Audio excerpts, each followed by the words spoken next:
September 27, 1996. Armed fighters stormed a United Nations compound in Kabul, where a man had been hiding for over 4 years. What happened in those dark hours would announce to the world the arrival of one of the most brutal regimes in modern history.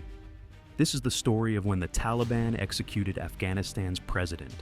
Mohammad Najibullah Ahmadzai was born in August 1947 in Gardez, a city nestled in Afghanistan's mountainous Paktia Province. His family belonged to the Ahmadzai clan of the Ghilzai Pashtun tribe, one of the most prominent ethnic groups in Afghanistan. From an early age, Najibullah showed academic promise, attending the prestigious Habibia High School in Kabul before pursuing higher education. In 1964, at the age of 17, Najibullah enrolled in the Faculty of Medicine at Kabul University. The campus buzzed with political energy during those years, as Afghanistan experimented with constitutional monarchy and relative political freedom. Students debated ideologies, formed political clubs, and organized demonstrations. It was in this charged atmosphere that Najibullah made a decision that would define his life. In 1965, while still a medical student, he joined the Parcham faction of the People's Democratic Party of Afghanistan. The PDPA was Afghanistan's Communist Party, and Parcham represented its more moderate wing. Najibullah threw himself into political activism with the same intensity he brought to his studies. He became a trusted bodyguard and close associate of Babrak Karmal, the Parcham faction's leader. His political activities came at a cost. Authorities arrested him twice during his university years, once in 1969 and again in 1970. Prison did not deter him. Najibullah's imposing physical presence and fierce temperament earned him the nickname Najib the Bull among his classmates. He stood tall and powerfully built, with a presence that commanded attention in any room.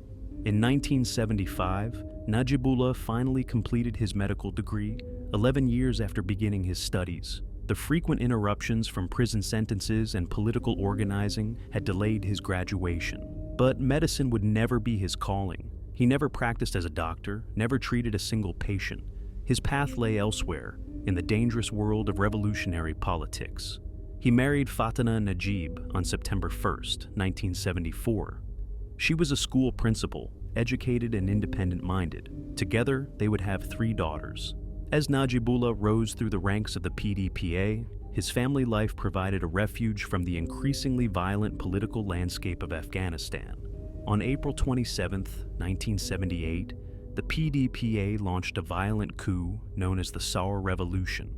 Tanks rolled through Kabul streets as communist forces seized control of the government. The previous president, Mohammad Khan, was killed along with members of his family in a manner eerily reminiscent of how the Bolsheviks had eliminated the Russian royal family 60 years earlier. A new era had begun for Afghanistan, one that would bring decades of bloodshed. The new communist government immediately began implementing radical reforms that shocked Afghanistan's traditional society. Land redistribution programs challenged centuries-old tribal structures. Mandatory education for girls threatened conservative religious values. The government's aggressive secularization campaign alienated the rural population and religious leaders who wielded enormous influence across the countryside. But internal power struggles plagued the communist government from the start. The Khalq faction gained supremacy over Najibullah's Parcham group. Khalq members, predominantly from rural backgrounds, pursued policies that Parcham's more urban, educated members considered too radical and poorly implemented. The rivalry between these two communist factions would prove as violent as their conflict with traditional Afghan society. Najibullah briefly served as ambassador to Iran before being dismissed and accused of plotting against Hafizullah Amin's regime. Amin, a ruthless Khalq leader, purged suspected Parcham sympathizers with brutal efficiency. Najibullah fled into exile in Eastern Europe, watching from afar as Afghanistan descended into chaos. During these exile years, rebellions erupted across Afghanistan's provinces as traditional leaders rejected communist rule. The government's attempts to crush these uprisings with military force only spread the resistance further. Everything changed on December 27, 1979. Soviet tanks crossed the Afghan border in a massive invasion. The Soviets toppled Amin's government and installed Babrak Karmal, Najibullah's patron, as the new leader. Najibullah returned to Kabul, ready to serve the Soviet-backed regime in a new capacity. In January 1980, Soviet advisors helped establish a new Afghan intelligence agency called KHAD, modeled directly on the Soviet KGB. Najibullah was appointed its first director. He was 32 years old and hungry to prove himself. The Soviets had chosen well. Najibullah would transform KHAD into one of the most feared organizations in Afghanistan's history. Under Najibullah's leadership, KHAD expanded rapidly. The agency grew from 700 personnel in early 1980 to over 16,000 by 1982. Soviet advisors worked alongside Afghan agents, and Moscow provided sophisticated equipment and training. Najibullah recruited heavily from PDPA loyalists and youth organizations, ensuring ideological commitment. KHAD operated over a dozen interrogation centers in Kabul alone, with many more scattered across provincial cities. The agency's methods became notorious. Former prisoners described sessions involving electric shocks, severe beatings, being forced to stand or sit for hours without rest, exposure to extreme temperatures, and being deprived of sleep for days. Some endured having their hair, beards, or mustaches torn out. Others reported being forced to watch family members harmed to extract confessions. The agency arrested an estimated 150,000 people during the 1980s, though many were eventually released. Political prisoners faced predetermined trials with outcomes decided before hearings began. Secret executions without trial became common practice. The Afghan government itself later disclosed that KHAD executed 11,000 political prisoners during the early years of the Soviet occupation. Puli Charkhi prison, located near Kabul, became synonymous with KHAD's brutality. Mass graves were later discovered on its grounds, containing the remains of prisoners eliminated without trial. The facility operated 2 main blocks for political prisoners, where conditions were deliberately kept harsh as a form of punishment. Medical care was virtually non-existent unless prisoners reached a critical state. Najibullah's efficiency and ruthlessness impressed senior Soviet officials, including Yuri Andropov, then chairman of the KGB. His willingness to use any means necessary to suppress opposition made him valuable to a regime fighting an escalating guerrilla war against Mujahideen rebels. By 1981, he had been appointed to the PDPA Politburo.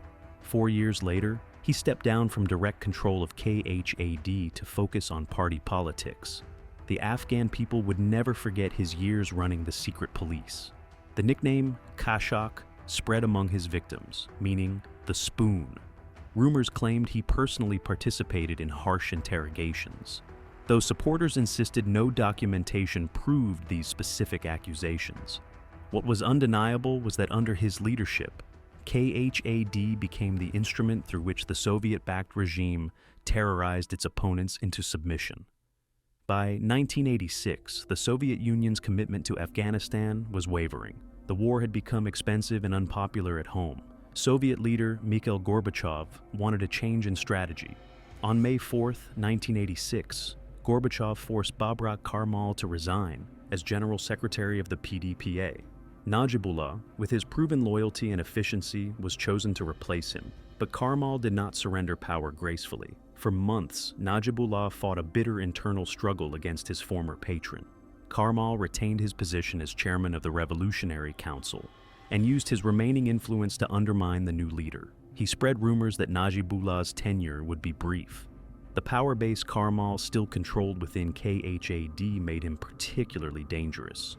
Najibullah survived the challenge. In November 1987, he finally consolidated full control and assumed the presidency. He inherited a country torn apart by war.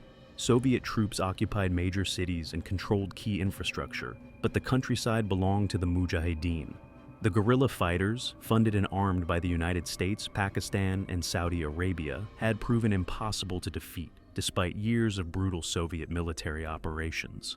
Understanding that military victory was impossible, Najibullah launched a policy called national reconciliation. He offered ceasefires, amnesties, and political positions to Mujahideen commanders willing to lay down their weapons.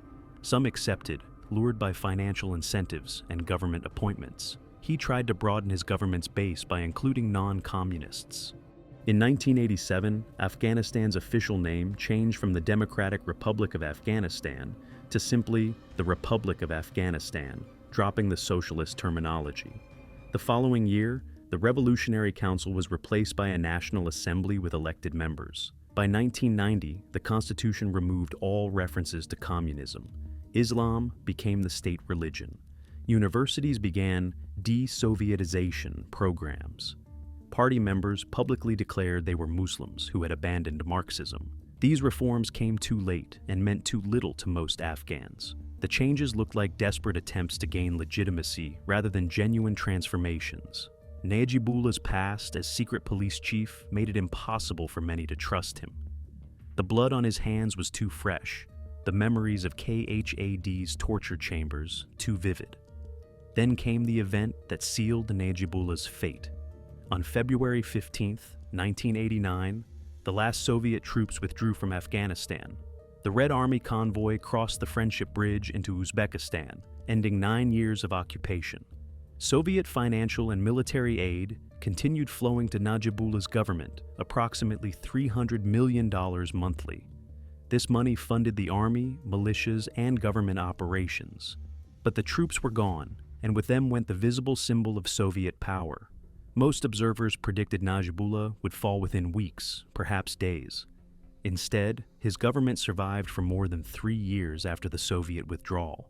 The National Reconciliation Policy had successfully co-opted enough local commanders and militias to maintain control of major cities, including Kabul. The government managed to deliver food and maintain some semblance of security in areas it controlled.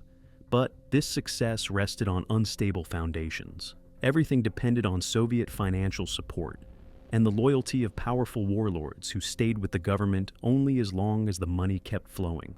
August 1991 brought news that changed everything. Hardline communists in Moscow attempted a coup against Mikhail Gorbachev. The coup failed, but it accelerated the Soviet Union's disintegration. By December 1991, the USSR formally dissolved. Russia and the other successor states had their own severe economic problems. The money supporting Najibullah's government stopped flowing. Without financial incentives to keep them loyal, key figures began defecting.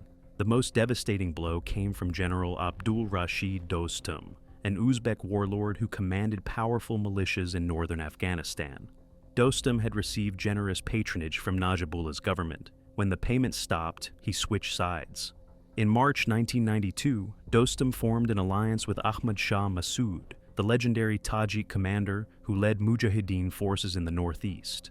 Together, their combined strength threatened to overwhelm Kabul.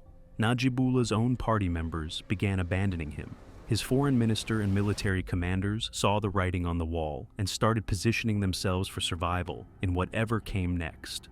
On March 18, 1992, Najibullah announced he would resign as soon as a replacement government could be established. But he insisted on conditions. He wanted guarantees for his safety and an orderly transition to prevent Kabul from descending into violence. April 16, 1992, arrived with Kabul under siege. Mujahideen forces were closing in on the capital from multiple directions. That night, Najibullah made his decision. He would flee to India, where his wife and 3 daughters had already taken refuge months earlier. The plan had been carefully arranged by Benon Sevan, the United Nations envoy who had been desperately trying to broker a peaceful settlement. The Indian government had agreed to grant Najibullah asylum. Pakistan had been informed to avoid diplomatic complications. Everything seemed ready. At approximately 3 o'clock in the morning, Najibullah left for Kabul International Airport in a convoy with his brother and UN personnel. A plane waited on the runway with Sevan aboard, but Dostum controlled the airport. His guards stopped Najibullah's convoy at a checkpoint. The password that should have granted him passage did not work. Dostum had betrayed his former patron one final time. After a furious confrontation, with Najibullah's pleas and threats falling on deaf ears, the convoy turned back. Najibullah could not return to the presidential palace. His foreign minister and other party officials had already turned against him. Radio Kabul broadcast that Najibullah had tried to escape and been stopped by the armed forces, that he must answer questions to the Afghan people. His own government had declared him a fugitive. The only safe place left was the United Nations compound. Najibullah and his brother sought refuge there, along with a few loyal companions. The 3 Afghan guards employed by the UN fled as Mujahideen forces entered Kabul. UN personnel evacuated. Najibullah was alone, trapped in a city falling to forces that wanted him dead. Hours after Najibullah's failed escape attempt, shocking news reached the UN compound. Ghulam Farooq Yaqubi, who had succeeded Najibullah as head of the secret police, was found dead in his home. Reports claimed it was death by his own hand, though some suspected he was eliminated to prevent him from revealing secrets or serving as a rallying point for loyalists. The UN compound became Najibullah's prison, a small building in a secure area of Kabul, surrounded by walls and UN insignia that should have guaranteed protection under international law. For 4 years and 5 months, Najibullah lived in a handful of rooms, listening to the sounds of civil war raging outside. Kabul descended into chaos after the Mujahideen takeover. The various factions that had united against the Soviet-backed government immediately turned on each other. Different ethnic and ideological groups fought for control of neighborhoods, launching rocket attacks that killed thousands of civilians. The areas around Kabul that had survived years of Soviet occupation were now destroyed by fellow Afghans fighting fellow Afghans. The fighting followed ethnic and regional lines that had been suppressed during the communist era. Pashtuns, Tajiks, Uzbeks, and Hazaras each had their own militias and commanders. Personal rivalries between warlords added another layer of complexity to the conflict. Neighborhoods changed hands repeatedly. Civilians caught between the warring factions paid the highest price. Ahmad Shah Massoud emerged as defense minister in the new Mujahideen government led by Burhanuddin Rabbani. Massoud, known as the Lion of Panjshir for his successful guerrilla campaigns against Soviet forces, tried to establish order, but Massoud's forces fought constantly against rival factions, including Gulbuddin Hekmatyar's Hezb-e-Islami militia, which regularly bombarded Kabul with rockets. Hekmatyar, despite being Pashtun like many Taliban would later be, rejected the new government and besieged Kabul from the south, launching thousands of rockets into residential areas. Inside the compound, Najibullah maintained a routine. He read voraciously and spent hours translating Peter Hopkirk's book, The Great Game, from English into Pashto. The book chronicled the 19th century strategic rivalry between the British and Russian empires over Central Asia, with Afghanistan as the contested prize. The parallels to his own situation must have been painfully clear. Great powers had again used Afghanistan as a battlefield for their ambitions, and the Afghan people continued to suffer the consequences. He gave occasional interviews to journalists who managed to reach him. In these conversations, he predicted with remarkable accuracy the disasters that would befall Afghanistan. He warned that the Mujahideen's internal fighting would create conditions for even more extreme forces to emerge. He foresaw that Pakistan and Saudi Arabia's backing of radical groups would bring catastrophe. He spoke of how Afghan blood and honor would be spilled in the name of religion. His warnings were dismissed by many as the desperate predictions of a deposed dictator trying to justify his own rule. These prophecies would prove chillingly accurate, but Najibullah's own fate remained uncertain, suspended between life and death, unable to leave but not yet killed. Diplomatic efforts to secure his safe passage continued sporadically. India tried to negotiate his evacuation. In 1994, senior Indian diplomat M.K. Bhadrakumar held talks with Ahmad Shah Massoud about allowing Najibullah to fly to India. Massoud refused. Some believed Massoud saw Najibullah as a potential strategic asset, someone who might be useful in Afghanistan's convoluted political future. Others thought Massoud simply wanted to prevent a prominent Pashtun leader from leaving and potentially organizing resistance from abroad. Several times, Massoud's militia fired rockets at or near the UN compound. Whether these were deliberate attempts to kill Najibullah or simply careless targeting during street fighting remains debated. What is clear is that Najibullah came to deeply distrust Massoud.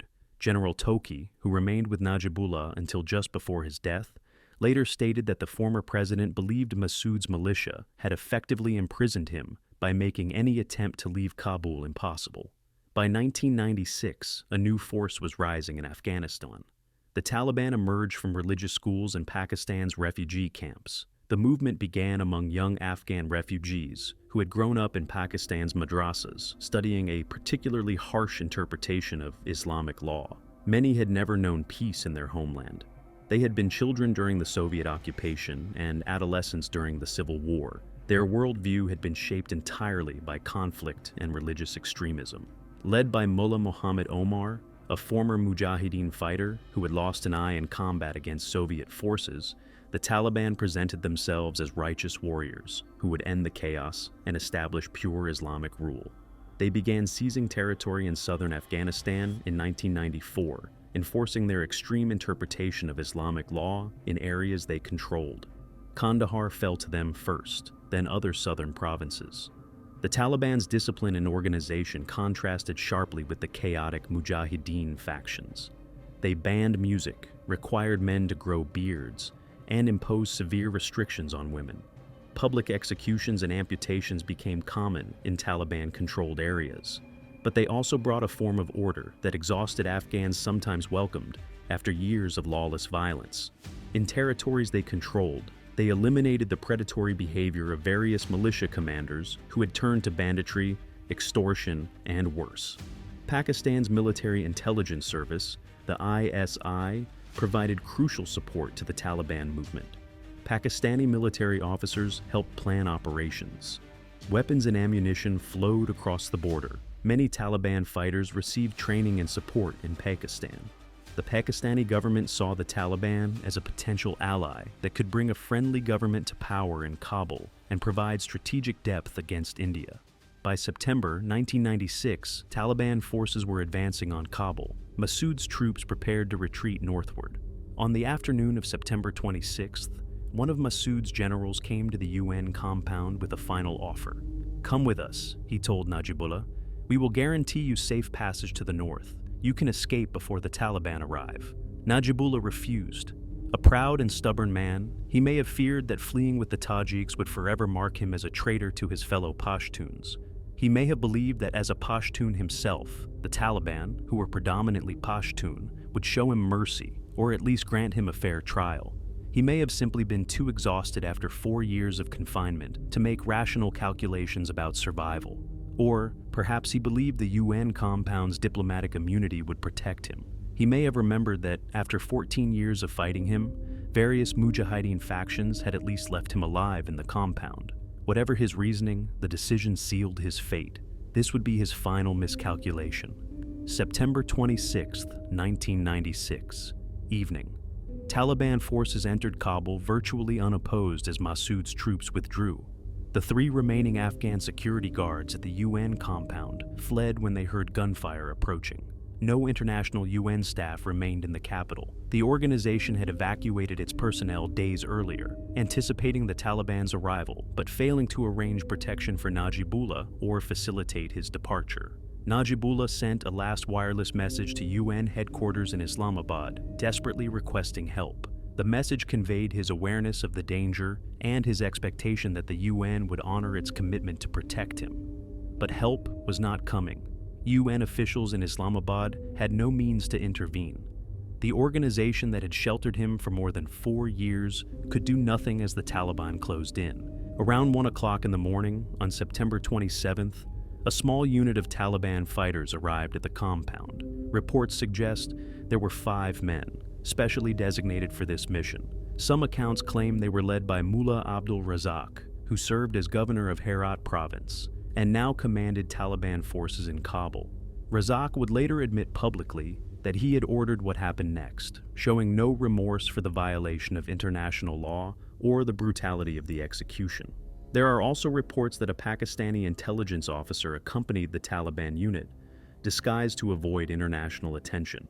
Pakistan's Inter Services Intelligence Agency had long supported various Afghan militant groups, and the ISI had been crucial in creating and funding the Taliban movement.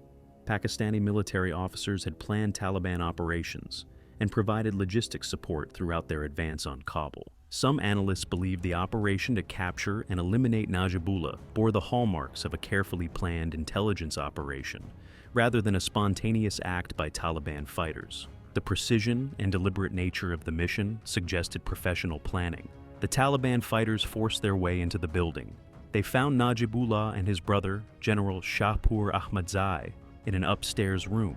Both brothers had been military officers and had faced danger many times during Afghanistan's wars, but now they were cornered with no protection and no means of defense. The brothers were beaten severely. Witnesses who later heard accounts of what happened reported seeing them bundled into a pickup truck, bloody and barely conscious. The truck drove through empty streets to the presidential palace, the Arg, which stood dark and abandoned just blocks from the UN compound. The palace where Najibullah had ruled Afghanistan now became the site of his final hours. What happened there during the next hours represented brutality that went beyond any justification. Even in a country that had seen so much violence during 20 years of war, the exact details remain disturbing even to summarize. The brothers were tortured in ways meant to inflict maximum suffering and humiliation.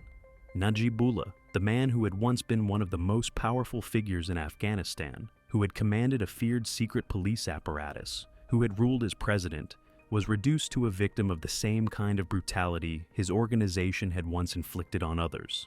Their bodies were then dragged behind vehicles around the palace grounds. Finally, they were shot. But the Taliban were not finished. They had staged this execution as public theater, a message to Kabul and to the world. At dawn, they hung the bodies from a concrete traffic control post outside the presidential palace. Steel wire formed nooses around their necks. The Taliban placed unlit cigarettes between the dead men's fingers and stuffed Afghan currency notes into their pockets, symbols meant to represent the corruption and moral decay they associated with the communist era. The symbolism was crude but effective in conveying the Taliban's message about the old regime. As morning broke, curious residents of Kabul emerged to see what had happened in the night. They found the two bloated bodies hanging from the traffic post. The corpses remained on display throughout that day and into the next, a deliberate message from the Taliban about the new order taking control. The killing was premeditated and symbolic. Mullah Rabbani, appointed head of the Taliban's Kabul Council, declared that Najibullah had been sentenced to death as a communist and a murderer. The charge was not entirely false, but the public nature of the execution, the torture, the mutilation, and the denial of an Islamic burial violated fundamental precepts. Two other men who had been hiding with Najibullah in the compound managed to escape when the Taliban first arrived. They tried to flee Kabul but were caught. They too were tortured and hanged. The Taliban were sending an unmistakable message. Anyone associated with the old regime would face severe consequences. The international reaction was swift and universal. The United Nations issued a strongly worded statement condemning the violation of diplomatic premises and the summary execution without trial. The UN emphasized that Najibullah's killing further jeopardized any hope for peaceful settlement of Afghanistan's conflict. Secretary General Boutros Ghali expressed shock at the brutality. The violation of UN diplomatic immunity sent troubling signals about the Taliban's respect for international law and conventions. Muslim nations expressed particular outrage. The mutilation of bodies and denial of proper Islamic burial rites offended religious sensibilities across the Islamic world. Islamic scholars and religious leaders issued statements condemning the Taliban's actions as contrary to Islamic teachings. Even radical groups that shared the Taliban's ideology found the public display and mutilation difficult to justify according to Islamic jurisprudence. Pakistan and Saudi Arabia, despite their support for the Taliban, faced embarrassment from the brutality of their proxy's first major act in capturing Kabul. Pakistani officials who had championed the Taliban movement found themselves answering uncomfortable questions from the international community. The image problem was immediate and severe. How could Pakistan continue supporting a movement that had committed such a public atrocity? Russia, the successor state to the Soviet Union that had backed Najibullah's government, condemned the execution. Former Soviet officials who had worked with Najibullah expressed shock at the manner of his death. Some Russian journalists who had known him personally wrote moving tributes, focusing on his final years rather than his time as secret police chief. India, which had offered Najibullah asylum and watched helplessly as his escape attempt failed, vehemently condemned the execution. Indian diplomats who had worked to save him felt both grief and guilt. The Indian government began providing stronger support to the Northern Alliance forces, fighting the Taliban, seeing the movement as a threat to regional stability. The Taliban eventually allowed the International Committee of the Red Cross to remove the bodies. The ICRC transported them to Gardez, Najibullah's birthplace in Paktia Province. There, members of his Ahmadzai tribe performed proper funeral prayers and buried him among his people. Funeral prayers were also said in Peshawar and Quetta in Pakistan, where Pashtun nationalists remembered him. Pakistani Pashtun political leaders attended these services, despite their government's support for the Taliban. For many Pashtun nationalists, Najibullah represented Afghan sovereignty and Pashtun pride, regardless of his communist ideology. The Taliban regime would rule most of Afghanistan for the next 5 years, imposing their harsh interpretation of Islamic law on the population. They banned music, closed girls' schools, required women to wear full burqas, and prohibited most forms of entertainment. Public executions and corporal punishments became regular spectacles in Kabul's sports stadium, where thousands were forced to watch as the regime demonstrated its power through violence. Women particularly suffered under Taliban rule. They were forbidden from working, attending school, or leaving home without a male relative. Windows had to be painted so women could not be seen from outside. The Taliban's religious police patrolled streets, beating women whose burqas showed too much ankle, or who made too much noise walking in their shoes. Professional women who had been doctors, teachers, and civil servants found themselves imprisoned in their homes, their educations and careers erased overnight. The Taliban provided sanctuary to Osama bin Laden and al-Qaeda, a decision that would ultimately lead to their downfall after the September 11, 2001 attacks. When the United States demanded bin Laden's extradition, the Taliban refused, citing traditional Afghan codes of hospitality to guests. This decision brought American military intervention, and by December 2001, the Taliban regime had collapsed under U.S. bombing and Northern Alliance ground attacks. Najibullah's legacy remains deeply controversial in Afghan society. To his detractors, he was a brutal secret police chief whose torture apparatus terrorized thousands of innocent Afghans. His years running KHAD left scars on Afghan society that have never healed. The stories of electric shocks, beatings, and worse remain vivid in the memories of survivors and their families. Many Afghans who suffered under his rule feel no sympathy for his violent death, viewing it as just punishment for the suffering he inflicted. Organizations documenting human rights abuses have preserved testimony from KHAD's victims. Former prisoners describe in detail the torture methods employed. Their accounts provide stark documentation of the system Najibullah built and ran. These testimonies ensure that his role in Afghanistan's darkest period is not forgotten or whitewashed by revisionist nostalgia. But in later years, particularly after Afghans experienced the chaos of the Mujahideen period and then the harsh Taliban rule, some began to view Najibullah's presidency differently. YouTube videos celebrating him appeared, garnering hundreds of thousands of views. His image appeared on calendars and books sold in Kabul market stalls. Some Afghans, exhausted by decades of war, remembered that during Najibullah's final years, his government managed to maintain food supplies and relative security in the areas it controlled. His predictions about what would happen after his fall had proven tragically accurate. This rehabilitation of his image particularly resonates among some Pashtuns who see him as a strong nationalist leader, and among Afghans who remember the relative stability of the late 1980s and early 1990s under his government compared to what followed.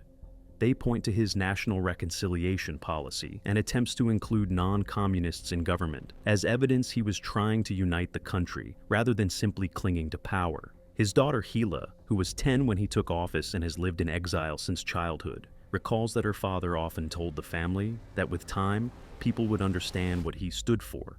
She has worked for humanitarian organizations in Switzerland and has spoken publicly about her father's legacy, trying to humanize him while not denying the suffering that occurred under his leadership. Whether this rehabilitation of his image represents genuine appreciation for his governance or simply reflects how bad things became afterward remains intensely debated. What is undeniable is that September 27, 1996, marked a turning point in Afghanistan's descent into extremism. The Taliban's brutal execution of Najibullah announced their character to the world. It demonstrated their rejection of international norms, their willingness to violate diplomatic immunity, and their embrace of public violence as a tool of governance. The execution showed that the Taliban were not just another faction in Afghanistan's civil war, but represented something qualitatively different in their extremism. The scene of those bodies hanging from a traffic post became an enduring image of Afghanistan's tragedy. It symbolized the country's descent from a flawed but functioning state into a realm where brutality was not just accepted, but celebrated. Journalists who photographed the scene describe being haunted by the image years later. The photographs appeared on front pages worldwide, introducing many people to the Taliban movement for the first time. 25 years later, when the Taliban returned to power in 2021 after American forces withdrew, Afghans remembered what had happened in 1996 and wondered if history would repeat itself. The Taliban leaders insisted they had changed, that their movement had matured. But the memory of Najibullah's body hanging outside the presidential palace remained a powerful reminder of what the Taliban had been capable of, and what many Afghans feared they might become again. Mohammad Najibullah. Ahmadzai's story is one of ambition, brutality, attempted redemption, and ultimately, horrific death. He rose from medical student to secret police chief to president, leaving a trail of blood and broken lives behind him. Yet his final years showed glimpses of a man trying to find a political solution to his country's nightmare, even if those efforts came too late to erase his past crimes. His execution demonstrated the Taliban's character before the world knew much about them. It showed what happens when violent extremism replaces flawed governance, when public mutilation becomes political theater, when the veneer of civilization is stripped away entirely. The man nicknamed the Bull died like a sacrificial animal, his body displayed as a warning to others. Afghanistan would continue to pay the price of that brutality for decades to come. If you enjoyed this video, please like and subscribe to our channel so you never miss out on more history documentaries.